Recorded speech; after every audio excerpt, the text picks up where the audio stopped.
शर्मा, आप देख रहे हैं इंडिया न्यूज। महाराष्ट्र के पुणे से सटे मंचर इलाके से एक बड़ी खबर सामने आई है, जहां पुनर्निर्माण कार्य के दौरान मस्जिद के नीचे एक सुरंग मिली। इसके बाद हिंदू संगठनों ने मंदिर होने का दावा किया है और इससे मौके पर तनाव को बढ़ता देख भारी पुलिस बल तैनात किया गया है। पुनर्निर्माण के काम को रोक दिया गया है, जिस वजह से पूरे मंचर इलाके में अब इन दिनों समाज के बीच गहरा तनाव बना हुआ है। बताया जा रहा है कि सड़क खोदाई के दौरान एक सुरंग दिखाई दी, जिसके बाद ये जानकारी हवा की तरह इलाके में फैल गई। इसके बाद हिंदू संगठन के कार्यकर्ता वहां पहुंच गए और इसकी जांच की मांग की। वहीं मुस्लिम संगठनों ने मस्जिद को हुए नुकसान पर आपत्ति जाहिर की है। इससे दोनों ही समुदाय के बीच तनाव को देखते हुए पुलिस फोर्स की तैनाती की गई है। हालांकि पुलिस फिलहाल पूरे मामले की जांच पड़ताल में जुटी हुई है। तो लगातार हिंदू और मुस्लिम संगठन के लोग यहां पर जो कि आमने सामने आ गए हैं। पुणे में 400 साल पुरानी मस्जिद में ये सुरंग मिली है।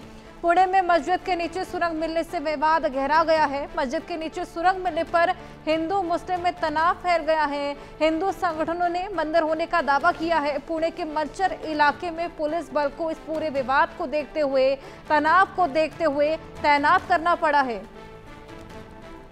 पुणे में सुरंग को लेकर यह विवाद, आखिर मंदिर है या मस्जिद, ये सवाल यहाँ खड़े होने लगे हैं। हालांकि प्रशासन अलर्ट मोड पर है, पूरे मामले की जांच पड़ताल की जा रही है। फिलहाल ये विवाद और ज्यादा गहराए ना, इसको लेकर पुलिस बल को वहां पर तैनात किया गया है।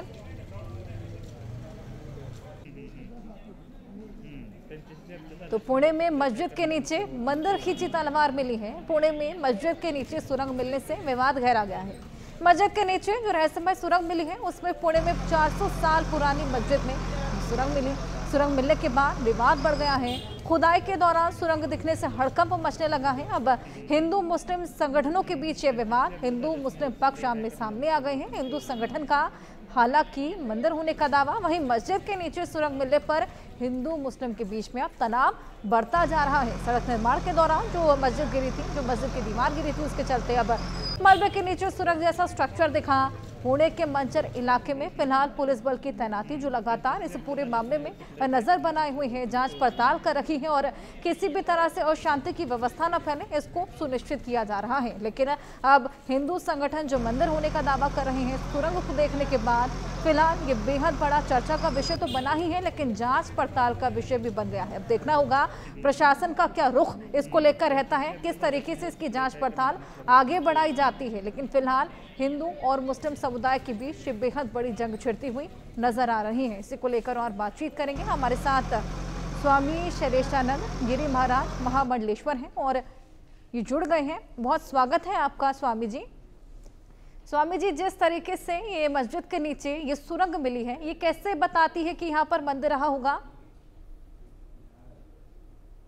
देखिए, एक बात स्पष्ट है, आप स्थापत्य कला का जब अध्ययन करते हैं तो स्थापत्य कला के अंदर हम पाएंगे कि प्रत्येक एरा का, प्रत्येक युग का, प्रत्येक शासन का अपनी एक निजी शैली होती है। और ये शैली जो है, हम लोगों के यहाँ पर गर्भगृह के अंदर शिवलिंग रखना, मंदिर रखना, इसकी सदैव से परंपरा रही। अब इस जगह का तो ASI, कार्बन डेटिंग, आजकल की आधुनिक तकनीकी आ गई जो बड़े सरलता से मालूम कर लेगी कि स्थापत्य कला कौन सी है, या मंदिर था कि मस्जिद थी, वो स्पष्ट कर लेगी। पर एक बात हमें ध्यान रखनी होगी कि देखिएगा, विश्व का सबसे प्राचीनतम यदि धर्म है तो वो धर्म सनातन वैदिक हिंदू धर्म है। अब आप जहां पर भी हो सकता है, वेटिकन में भी आप यदि खुदाई करें तो वहां पर भी शिवलिंग निकल आए। तो अब ये निश्चित है, सभ्यताओं के बदलते दौर के अंदर नए नए राष्ट्र बने, नई नई सभ्यताएं जन्मी और इन साझी संस्कृतियों के साथ में ही हम लोगों को भी आगे बढ़ना है। तो इसलिए हमें इस पर विवाद नहीं करना चाहिए, बल्कि एक स्पष्ट करना चाहिए कि यदि किसी आक्रांता ने आकर के, उदाहरण के स्वरूप, किसी मंदिर के ऊपर कब्जा करके उसके वास्तविक ढांचे को क्षतिग्रस्त करके मस्जिद बना दी हो, या कहीं अन्य धर्म का कुछ बना दिया हो, या कुछ और प्रतिष्ठान बना दिया हो, तो हमें उसको रिस्टोर करना चाहिए। यही हमारे गौरव की स्थापना होती है और इसी के अंदर हमारा भाईचारा सदैव के लिए जीवित रहता है। जी बिल्कुल। इस तरीके से जो सुरंग यहाँ पर मिली है, क्या लगता है कि वो सुरंग किस चीज को दर्शाती है, किस तरह का मंदिर वहां पर रहा होगा? देखिए, आप हमेशा से, आप जैसे महाकालेश्वर मंदिर जाते हैं तो आप पाएंगे कि जो मुख्य गर्भगृह है उस तक पहुंचने के जो है वो सुरंग नुमा रहते हैं। और दूसरी विषय ये, जितने भी आप प्राचीन मंदिर देखेंगे उसका वास्तु इस प्रकार का जो तक है कि पूर्व दिशा की ओर से उसका प्रवेश हुआ, वो प्रवेश होने के बाद में पश्चिम दिशा की ओर या दक्षिण दिशा की ओर उसका निगम हुआ। तो उसके लिए कॉरिडोर बनाते थे जिसको सुरंग नुमा होता था। ये मुझे जो लग रहा है ये किसी काल के अंदर दबा हुआ एक मंदिर है, जिसके ऊपर बाद में चलती हुई सभ्यता या वहां पे रहने वालों ने नई स्थापनाएं कर दी होंगी।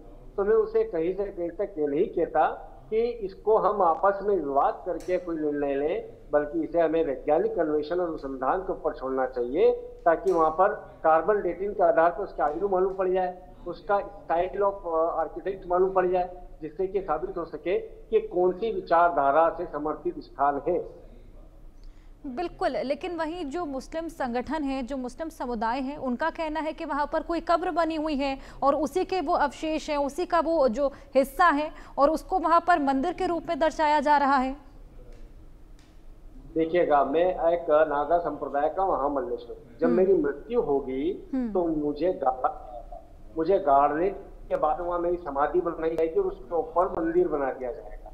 तो ये एक परंपरा है।